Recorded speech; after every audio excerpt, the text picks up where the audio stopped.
ایک دن ایسا دن جو نہ کسی نے پہلے دیکھا ہوگا نہ دوبارہ کبھی آئے گا.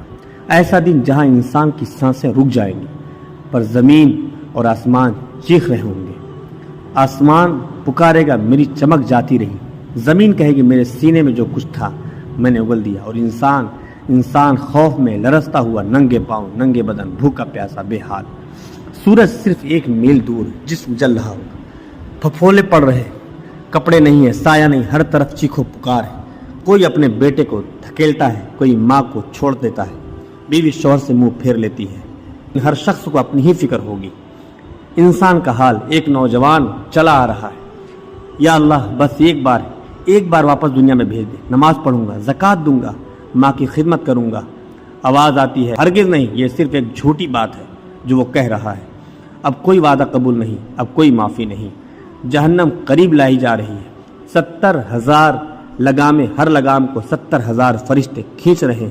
وہ دہک رہی ہے، اس کی آواز آسمان کو چیر دیتی ہے. وہ کہتی ہے اے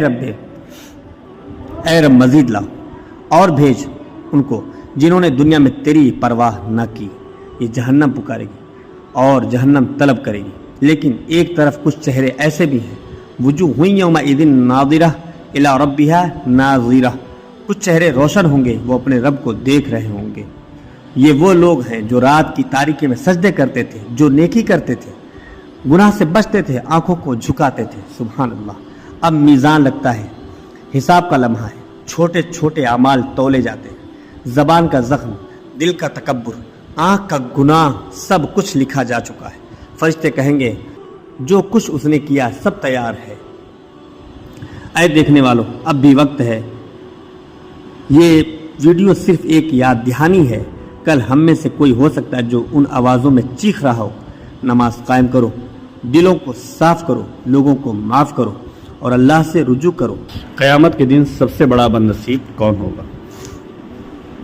سوچی وہ دن کیسا ہوگا جب زمین ہلا دی جائے گی، قبریں الٹ دی جائیں گی، ہر شخص خوف سے کانپ رہا ہوگا اور ایک ہی فکر ہوگی میرا انجام کیا ہوگا. لیکن سوال یہ ہے اس دن سب سے بڑا بد نصیب کون ہوگا؟ تو مشرک، اللہ کے ساتھ شریک کرنے والا. بے شک اللہ شرک کو نہیں بخشتا. اللہ فرماتا ہے قیامت کے دن سب سے بڑا بد نصیب وہ ہوگا جس نے دنیا میں اللہ کے ساتھ شرک کیا، کبھی پتھروں کو سجدہ کیا اور کبھی اللہ کے علاوہ کسی اور کو حاجت روا سمجھا. ایسا شخص ہمیشہ کے لیے جہنم میں جائے گا، وہ جس کے اعمال ضائع ہو جائیں. کتنے لوگ ہوں گے جنہوں نے دن رات نمازیں پڑھی، صدقہ دیا، تلاوت کی، لیکن نیت ریاکاری کی تھی، دکھاوے کی. اللہ فرمائے گا ہم نے ان کے اعمال کو غبار بنا دیا، اور ایسے بد نصیب کے پاس قیامت کے دن کچھ نہ بچے گا. وہ شخص جو دنیا میں علم کا چراغ لے کر چل رہا تھا، لوگ اسے مولانا، شیخ، مفتی کہتے تھے، لیکن وہ خود عمل سے خالی تھا. رسول اللہ صلی اللہ علیہ وسلم فرماتے ہیں ایک عالم کو قیامت کے دن جہنم میں منہ کے بل گھسیٹا جائے گا.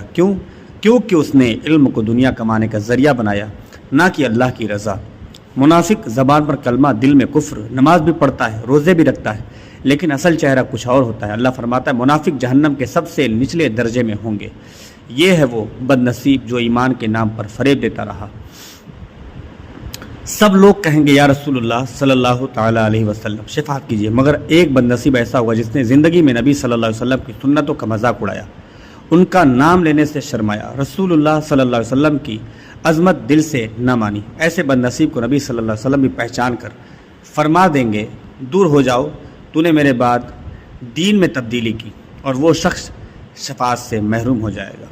میرے عزیزوں، کامیابی چاہتے ہو تو شرک سے بچو، عمل میں اخلاص لاؤ، علم کو عمل میں بدلو، دل کو نفاق سے پاک رکھو اور نبی صلی اللہ علیہ وسلم کی سنت کو سینے سے لگاؤ تاکہ قیامت کا دن بد نصیبی کا نہیں بخشش کا دن بن جائے. اگر یہ پیغام دل کو لگا ہو تو اسے دوسروں تک پہنچائیں، شاید کوئی بد نصیبی سے بچ جائے اور آپ کے لیے صدقہ جاریہ بن جائے. اللہ ہم سب کو کامیابی بنائے.